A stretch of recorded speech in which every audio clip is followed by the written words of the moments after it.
بھارت کے زیر انتظام کشمیر کی ڈل جھیل، جسے کشمیر کی سیاحت کا نگینہ کہا جاتا ہے، اس کی رونقیں 2 سال کے بعد بحال ہو رہی ہیں کیونکہ سیاحوں کی آمد پھر سے شروع ہو گئی ہے۔ 2 سال سے تو سبھی کورونا والے میٹر کے کارن اور کچھ یہاں ڈسٹربنس جو رہا اس کے کارن سے کہیں گھومنے پھرنے کی اچھا نہیں ہوئی۔ کشمیر گھومنے کی بڑی تمنا تھی، آج پوری ہو رہی ہے کہ ہم کشمیر کے اندر گھومنے کے لیے آئے ہیں۔ 2 سال میں کہیں نہیں گئے، 2 سال کے اندر پہلی بار نکلے ہیں جے پور سے باہر۔ جھیل کے پانیوں پر قطار میں کھڑے 1000 کے قریب ہاؤس بوٹ اور کشمیری مصنوعات کی تیرتی دکانیں ہزاروں افراد کے روزگار کا ذریعہ ہیں۔ اعجاز احمد پچھلے 40 سال سے ہاتھ سے بنے قالین سیاحوں کو بیچ رہے ہیں۔ ان کا خاندان 3 نسلوں سے اس کاروبار سے وابستہ ہے۔ بھارت سے سیاحوں کی آمد ان کے چہرے پر تھوڑی سی خوشی لائی ہے۔ پچھلے 2 سال سے اس سال بڑھیا چل رہا ہے۔ ہمارے پاس سب سے best foreign tourism floating market میں ہمیں رہتا ہے، کیونکہ ہمارے پاس تقریباً 20-25 گروپ چاہے کہ ملیشین ہو یا کبھی کبھار فرینچ چاہے جرمن، کوئی بھی گروپ ہو یہاں پر آتے ہیں۔ لیکن ابھی صرف ڈومیسٹک ٹورزم آ رہا ہے، انٹرنیشنل کچھ بھی نہیں آ رہا ہے۔ لیکن امید کریں گے کہ انشاءاللہ کووڈ سے ہمیں راحت ملے اور انٹرنیشنل بھی جلد سے جلد ری اوپن ہو جائے، ریسٹور ہو جائے۔ بھارتی کشمیر میں مسلسل 3 سال سے سیاحتی سرگرمیاں معطل تھیں۔ سن 2019 میں حکومت ہند نے ریاست کی خود مختاری کو منسوخ کیا، جس کے نتیجے میں خطے کو بد امنی اور طویل لاک ڈاؤن سے گزرنا پڑا۔ سیکیورٹی اقدامات نے سیاحتی مقامات کو خالی کر دیا۔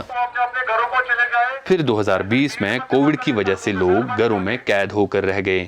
دفعہ 370 سے یہاں سے جب سے ہوا تب سے یہاں حالت خراب تھا، ٹورسٹ بھی نہیں آئے، بعد میں کووڈ آیا بیچ میں، وہ بھی ادھر سب تباہی مچا گئے، ادھر کوئی کسٹمر بھی نہیں تھا، ڈل لیک پورا خالی تھا، ادھر کام بھی کچھ نہیں تھا۔ اب اس سال تھوڑا ٹورسٹ آ رہا ہے، تھوڑا کچھ کام ہو رہا ہے۔ کووڈ کی صورتحال اب بہتر ہو چکی ہے۔ مقامی انتظامیہ نے یہاں نصب میوزیکل فاؤنٹین دوبارہ چلا دیا ہے تاکہ سیاح سورج ڈلنے کے بعد بھی کھینچے چلے آئے۔ ہر شام جھیل ڈل کا کنارہ بلوارڈ روڈ فوارے کی اس روشنی سے جگمگا اٹھتا ہے۔ صحت کتنی امپورٹنٹ ہے یہ لاک ڈاؤن نے بتائی ہے ہم کو، لیکن اب یہ ہے کہ اب باہر نکلنے کا بہت ٹائم سے من کر رہا تھا ہم لوگ کا، اور یہ موقع ملا ہم لوگ کو، and nothing better than Kashmir. اگرچہ حکومت سیاحوں کی آمد اور کووڈ کے خطرے کے درمیان توازن رکھنے کی کوشش کر رہی ہے، صحت کے ماہرین صورتحال کو خراب ہونے سے بچانے کے لیے مزید احتیاطی اقدام اٹھانے پر زور دے رہے ہیں۔ اگر ٹورسٹ آتے ہیں باہر سے، they have to be basically tested at the entry point. This virus is very clever. It goes on changing. So اس کو survival چاہیے۔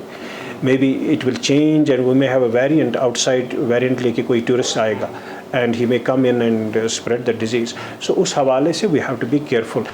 بدترین معاشی نقصانات کے ساتھ کشمیر کی مقامی صنعتیں زندہ رہنے کی جدوجہد کر رہی ہیں۔ اس تاریخ اقتصادی منظرنامے کے درمیان کشمیر میں سیاحتی سرگرمی بڑھنے سے تاجروں کی پریشانی کچھ کم ہو رہی ہے۔ الحمدللہ ابھی ٹورسٹ بھی آنے لگے ہیں تو ابھی تھوڑا الحمدللہ ٹھیک ہے، سب کچھ نارمل چل رہا ہے۔ Zubair Dar, voice of America, Sri Nagar.